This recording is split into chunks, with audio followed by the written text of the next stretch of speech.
Nouvelle semaine, nouveau mois. Bonsoir à toutes et à tous. Bienvenue dans notre première édition de Métro News pour la semaine. D'ores et déjà, excellent mois de juillet à vous tous. Au sommaire de l'actualité, la commune de Grécy a connu une vive tension dans la nuit du dimanche à lundi suite à une attaque de gang. Au moins 20 personnes ont été tuées selon le maire de cette ville. De nombreux changements ont été opérés au sein de la police nationale.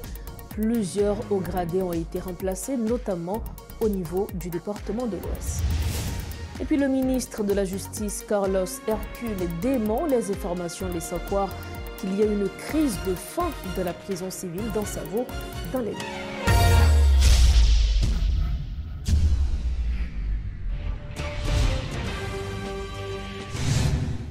Après une accalmie d'environ 3 semaines, les bandits ont repris leurs activités criminelles.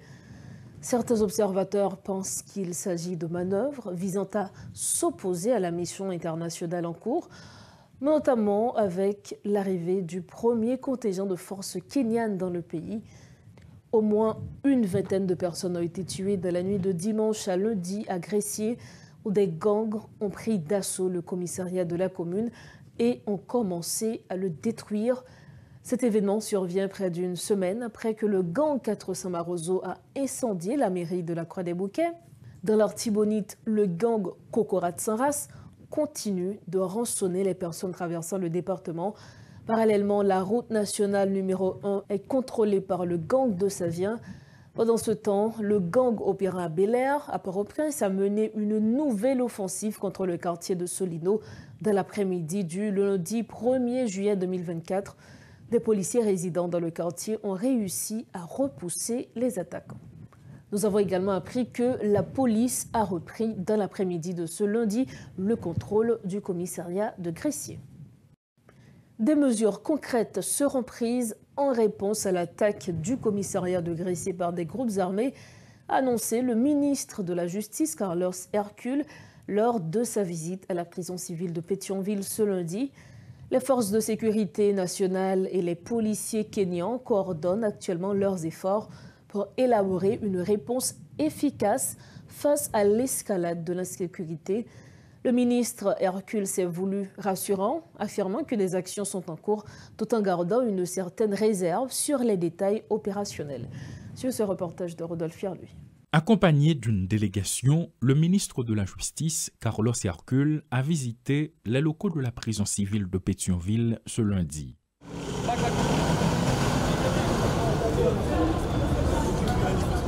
Cet espace qui abritait des femmes prisonnières autrefois sera réaménagé dans les prochains jours, a-t-il indiqué. Visite ça, qui permet que nous gagnions une idée de l'état bâti ça que nous-mêmes nous connaissons, qui était abrité femmes détenues, libéral réhabilité.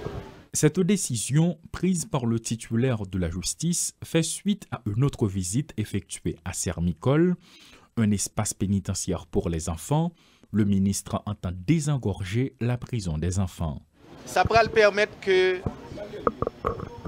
femmes qui dans Sermicole, un centre qui fait pour Timoun, qui accueille près de 150 femmes.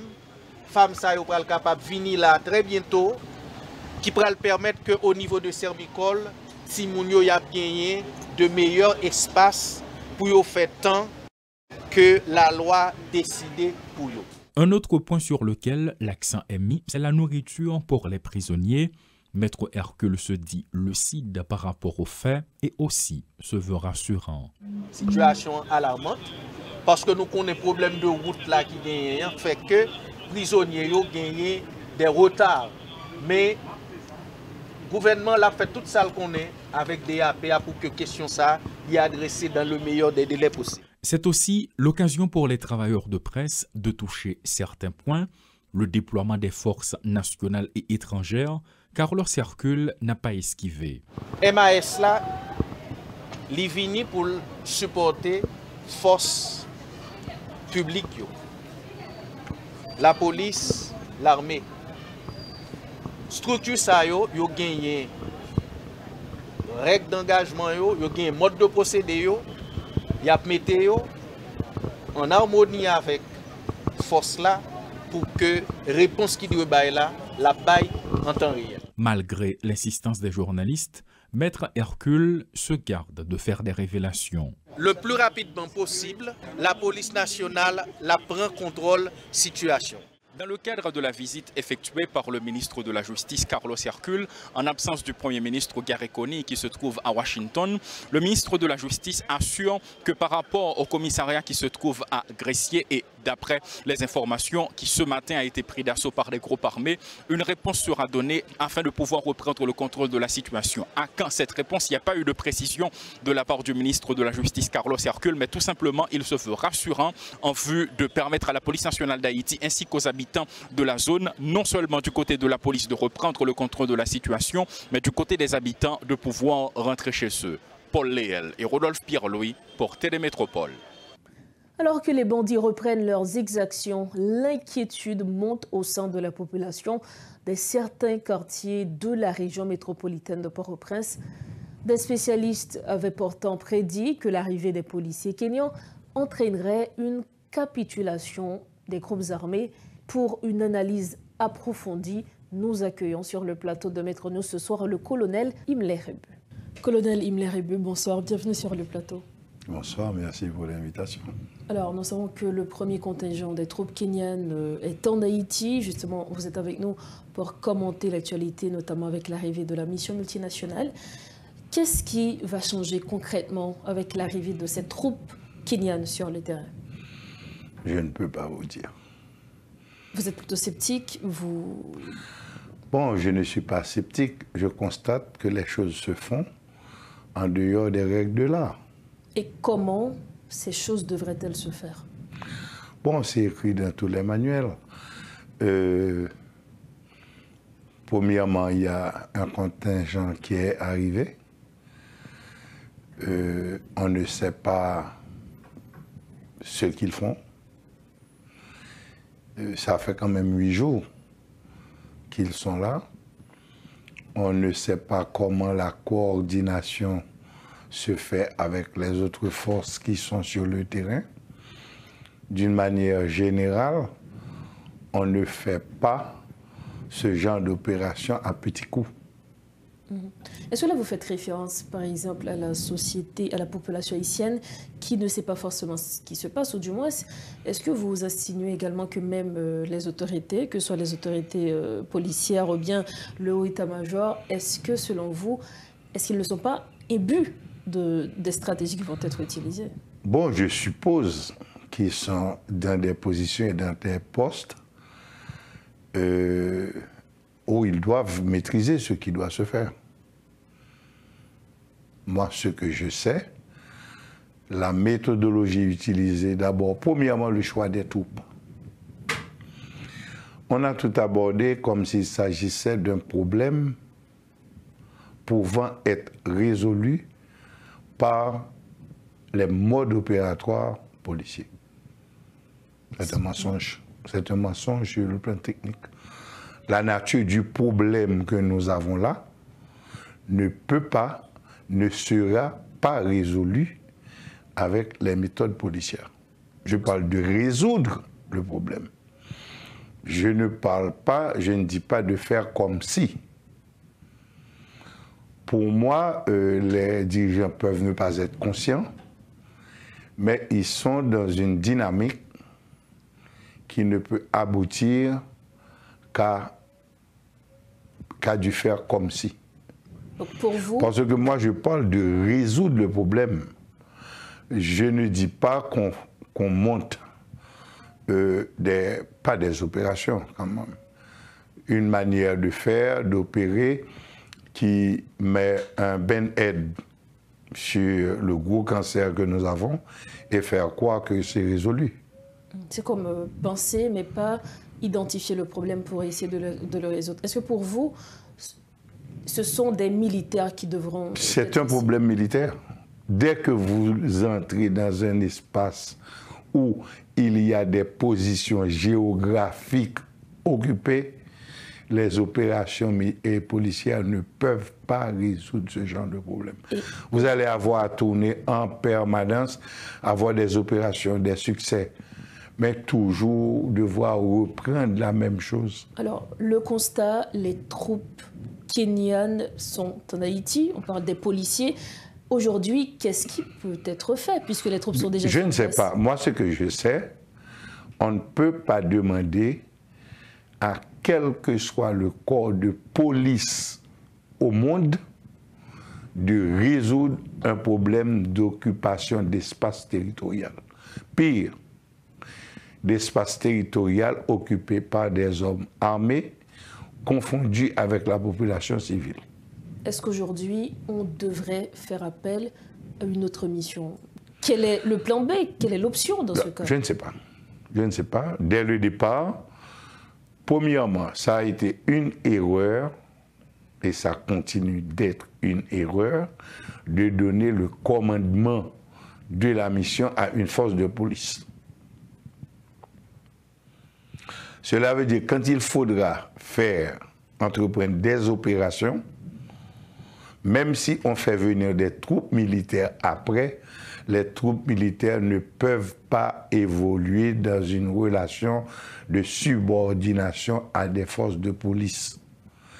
Le principe de la police, c'est identifier un problème, intervenir, stopper le problème et envoyer les gens en conflit à la justice.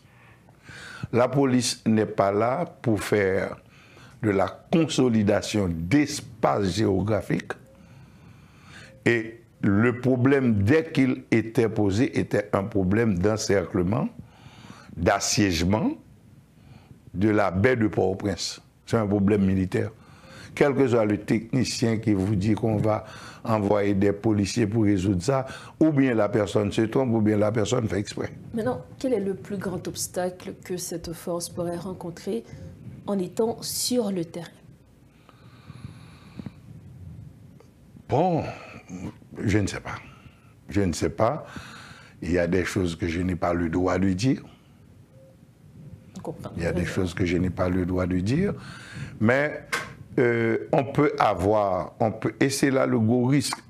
Et je me demande si les gens qui ont pris les décisions n'ont pas décidé de ne pas résoudre vraiment le problème. Donc là, vous parlez du gouvernement haïtien, du gouvernement kenyan. Bon, le gouvernement haïtien, premièrement, le gouvernement haïtien, je ne connais pas de gens depuis 4 ans au niveau de la dirigeance haïtienne à avoir la capacité de comprendre un tel problème, voire de le résoudre. Les gens capables de penser à ce problème et de trouver des solutions, je n'en ai jamais entendu parler. Or, ces gens-là existent tant en Haïti qu'à l'étranger. Et on n'a jamais cessé de dire comment on doit aborder un tel problème.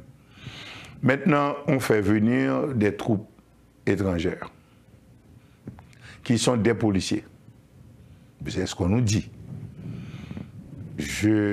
J'admets que ce sont des policiers. Je dis, si ce sont des policiers, même s'il s'agissait de policiers américains, ils ne peuvent pas résoudre ce problème. Point. Maintenant, on fait venir 1000 hommes. Le problème qu'on a là, dans sa nature, sa distribution sur le territoire national demanderait la mobilisation d'au moins 10 000 hommes. Où est-ce qu'on allait mobiliser tous ces hommes? Mais je vous dis, la nature du problème que vous avez devant vous, voilà ce qu'il faut faire dans le métier, parce que les opérations dans un espace où il y a un mélange de citoyens qu'on appelle des bandits avec des infiltrés vivant au quotidien avec des populations, ce sont les opérations les plus difficiles. Ou pas qu'à rentrer ou tomber écrasé. Sans identifier quels sont les vrais bandits, on va dire. Ah, voilà. Maintenant, justement, ça, c'est un travail de police. Mais le travail de police, sitôt fait, le traitement des informations vous permet de passer à une phase opératoire. Et la phase opératoire, même quand c'est un succès, qu'est-ce que vous allez faire après? Donc il faut donc des militaires pour il faut occuper l'espace. Il faut occuper l'espace. Or, on ne peut pas occuper des espaces physiques avec des policiers, ça ne marchera jamais. Donc, pour cette force, pour une réussite de cette force, vous préconisez une cohabitation entre la PNH et les militaires? Non, non, non, il n'y a pas de cohabitation entre des forces de police et des forces militaires. C'est deux méthodes totalement différentes. Il allait y avoir deux phases. Donc les policiers qui font le travail. Il y a un travail de police qui doit être fait, mais sitôt ce travail terminé, il faut la prise de l'espace physique par des militaires. Nous comprenons. Alors, la dernière question, puisque nous allons mettre fin à cette interview, en termes de logistique, en termes de matériel, est-ce que vous pensez que cette force pourra répondre aux forces des bandes armées? Bon, avoir du matériel et de l'équipement, c'est indispensable. Jusqu'à présent, en Haïti, depuis ces 4 dernières années, je n'ai jamais entendu parler du type de matériel et du type d'équipement qu'il faut pour résoudre le problème que nous avons là. Et d'ailleurs, on a même été un petit peu insulté par l'ambassadeur du Canada quand on se plaignait du retard de l'arrivée des blindés qu'on avait commandés. Il nous avait dit, mais vous vous plaignez, vous nous accusez, mais le matériel que vous avez commandé là ne peut pas vous permettre de résoudre le problème que vous avez. Et c'était la vérité. Est-ce qu'il s'agit d'un manque de compétences de la part de ceux qui, par exemple, commandaient justement Mais je ne peux pas dire de manque de compétences. C'était plutôt des filous, tant politiques, techniques, qui se faisaient un petit argent. Ils n'avaient pas de souci de résoudre le problème. Le matériel et l'équipement qu'il faut, écoutez, pour opérer, il faut 2 choses. Il faut écouter, il faut voir. Comment vous allez faire évoluer des troupes sur le terrain sans un contrôle de l'espace aérien? Donc est-ce que nous avons des hélicoptères justement aujourd'hui? Pas forcément des hélicoptères hélicoptères aussi. Mais il faut avoir un contrôle de l'espace aérien. Parce que si vous ne voyez pas, vous ne pouvez pas opérer. Et dans le temps, on utilisait des éclaireurs. On ne doit jamais entreprendre une action sans avoir un contact visuel et réel avec la cible. Il faut un gros travail de renseignement, de telle sorte qu'au moment où vous passez à l'action, que la cible, effectivement, se trouve dans l'espace physique où vous intervenez. Et pour cela, ça demande d'avoir des informations. Aujourd'hui, la technologie, c'est très développé. Même quand vous auriez eu du matériel et de l'équipement, est-ce que vous savez vous en servir?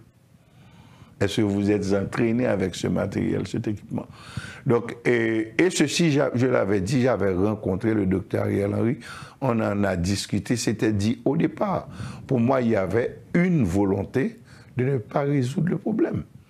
Et les étrangers qui nous font des propositions savent très bien que leurs propositions ne peuvent, même quand on pourrait les mettre en application totalement, ne peuvent pas résoudre le problème que nous avons là. Donc, en conclusion, vous ne croyez pas à la réussite de cette mission? Écoutez, si on veut faire comme si, oui. On peut faire comme si la circulation est rétablie allant vers le sud, allant vers le nord. On peut faire comme si. Il y a des opérations qui peuvent vous donner l'impression que le problème est résolu. Mais vous allez vous retrouver 2 ou 3 jours après face au même problème. Donc il faut faire ce que l'on doit faire, ce que le métier commande, tout simplement. Il faut donc faire ce que le métier commande. Voilà. Merci infiniment. Ça a été un plaisir. Voilà, c'est avec nous le colonel Imler Hébu. Il était sur le plateau de Métro News ce soir pour commenter l'actualité, notamment qui est liée à la force multinationale qui est en Haïti. Merci de votre fidélité à Métropole. La suite des informations, des changements ont été opérés dans la PNH au niveau du département de l'Ouest. L'inspecteur général Peyo Smith a installé samedi le commissaire divisionnaire Xavier Seïd en tant que nouveau directeur départemental de la PNH Ouest 2 et Gilbert Conseillant en tant que nouveau directeur départemental de la PNH Ouest 1. Autre information à ce journal, le ministre de la Justice, Carlos Hercule, dément les informations laissant croire qu'il y a une crise de faim dans la prison civile d'Ansavo. Tout en reconnaissant la gravité de la situation, Maître Hercule souligne qu'il y a urgence dans les centres carcéraux qui se trouvent dans les villes de province. Les explications du ministre de la Justice, Maître Carlos Hercule. Il y a un pile d'informations qui ont circulé, un pile rapport que l'organisation doit mounio sorti sous façon prisonniers à vivre. Nous connaissons comment taux détention provisoire là qui conditions d'incarcération depuis un dernier acte qui affectait infrastructure policière judiciaire pénitentiaire national, Croix des Bouquets, Arcaillé. Nous ne connaissons pas de côté pour prisonniers, yo même yo garder yo, ça que yo arrivé prendre, ça qui pas évacué. Situation, alors photos qui postées yo, c'est des photos qui dataient de près de 6 mois de cela. Mais ça ne veut pas dire que la situation n'est pas alarmante. Situation alarmante. En déplacement aux États-Unis, le Premier ministre Gary Coney commence à rencontrer des acteurs de la communauté internationale. Sur ce compte X, le chef du gouvernement a exprimé sa gratitude envers la Banque interaméricaine de développement pour son engagement envers Haïti et la mise à disposition de 40 millions de dollars pour cette année. Nous allons revoir le portefeuille pour l'aligner aux nouvelles priorités avant les élections et co-organiser avec d'autres partenaires une grande réunion de mobilisation de financement pour Haïti avec la participation du secteur privé, a publié Dr Coney. Le Premier ministre a également rencontré un membre du Congrès, la représentante Frederica Wilson. Ils ont discuté de la manière dont la communauté internationale, y compris les États-Unis, peut aider le peuple haïtien et contribuer à la prospérité d'Haïti. On referme la page nationale de Metro News en météo. Il fait sec sur les Grandes Antilles avec quelques averses possibles sur certaines parties d'Haïti dans la soirée. L'ouragan Beryl, rétrogradé en catégorie 3 sur l'échelle Saphir-Simpson, avance vers les Petites Antilles à 31 km/h vers l'ouest. Il se trouve actuellement à près d'une centaine de kilomètres à l'est de la Grenade et au sud-est de Saint-Vincent, avec des vents forts atteignant jusqu'à 215 km/h et une pression de 959 hectopascales. Les vents violents et les ondes de tempête commencent à menacer certains pays des Petites Antilles. L'unité hydrométéorologique d'Haïti surveille attentivement Beryl pour informer rapidement en cas de changement de trajectoire. Pour le moment, l'ouragan n'est pas prévu de toucher directement Haïti, mais il pourrait apporter des pluies et des vents forts à partir de demain après-midi dans la mer des Caraïbes. Fin de cette édition, mais avant de partir, voici l'essentiel de l'information développée ce soir. La commune de Grécy a connu une vive tension dans la nuit du dimanche à lundi suite à une attaque de gangs. Au moins 20 personnes ont été tuées selon le maire de cette ville. De nombreux changements ont été opérés au sein de la police nationale. Plusieurs hauts gradés ont été remplacés, notamment au niveau du département de l'Ouest. Et puis le ministre de la Justice, Carlos Hercule, dément les affirmations laissant croire qu'il y a une crise de faim dans la prison civile d'Ansavo de l'Ouest. Voilà ce qui m'a fait à cette édition de Metro News. Merci infiniment à chacun de vous de l'avoir suivi. D'ores et déjà passé un excellent mois de juillet et surtout une très bonne semaine d'information sur Métropole. Bonsoir.